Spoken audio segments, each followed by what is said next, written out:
Welcome to US Alert. Tonight, we are breaking down a Thursday night football game that had absolutely everything. We're talking huge playoff implications, a lead that looked completely safe, and a fourth quarter meltdown that nobody, and I mean nobody, saw coming.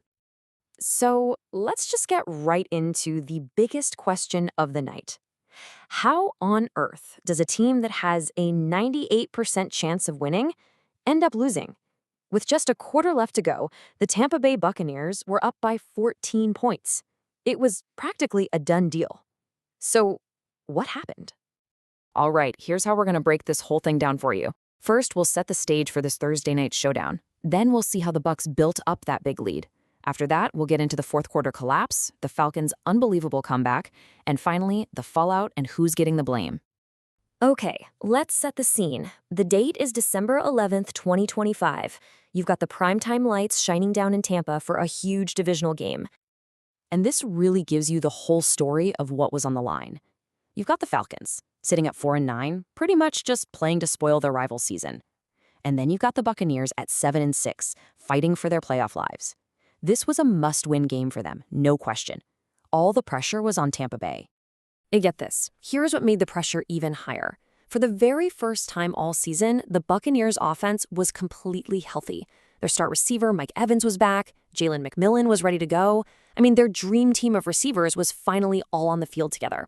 So hopes in Tampa were through the roof, which, just makes what happened next even crazier.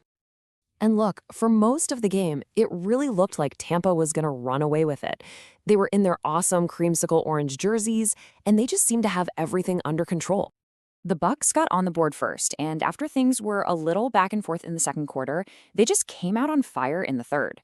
Baker Mayfield threw a touchdown pass to Devin Culp to take back the lead. And then, right at the start of the fourth, he hit Chris Godwin for another touchdown and got the 2-point conversion. Just like that, it was a 2-touchdown game. 28-14. That was the score with only 15 minutes left on the clock. It looked like the game was totally in the bag. Well, it wasn't. Not even close. And now, we get to the complete and total unraveling. This is where that comfortable lead just turned into an absolute nightmare for Tampa Bay. Every collapse has that one moment, that one turning point. Well, this was it. With just a little over 9 minutes to go, Baker Mayfield throws a really bad interception. It was like a gift to the Falcons. It gave them the ball back, and more importantly, it gave them hope. It just cracked the door open for a comeback. And once that door was cracked open, Atlanta just busted right through it. They went on a tear. First, a Bijan Robinson touchdown run. Then, Kirk Cousins throws the TD pass. And finally, with only 4 seconds left on the clock, the game-winning field goal. That's 15 unanswered points in less than 10 minutes. Just, wow. You gotta give Baker Mayfield some credit, though. After the game, he didn't hide. He stood there and took full responsibility for the loss, saying it was all on him and that this one was going to haunt him for a long time.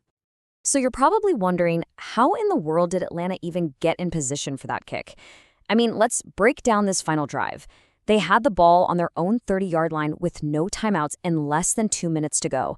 The odds were stacked against them.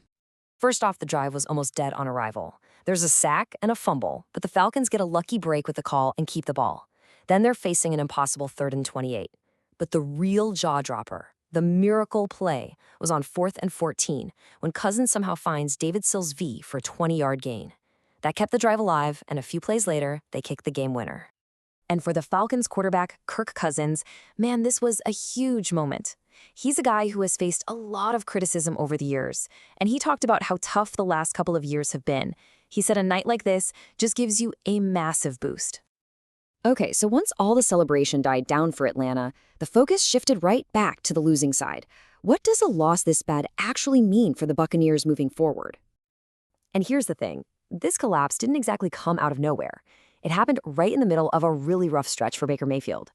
Over the last 5 games, the team's only won once, and you can see his stats have just fallen off a cliff. Everything from his completion percentage to his passer rating, it's all trending way down. And if you want to understand just how frustrated everyone was, just listen to the head coach, Todd Bowles. After the game, he went on this fiery, curse-filled rant, pretty much questioning if his team even cared enough, if the game really meant something to them. So it all kind of boils down to this one big question.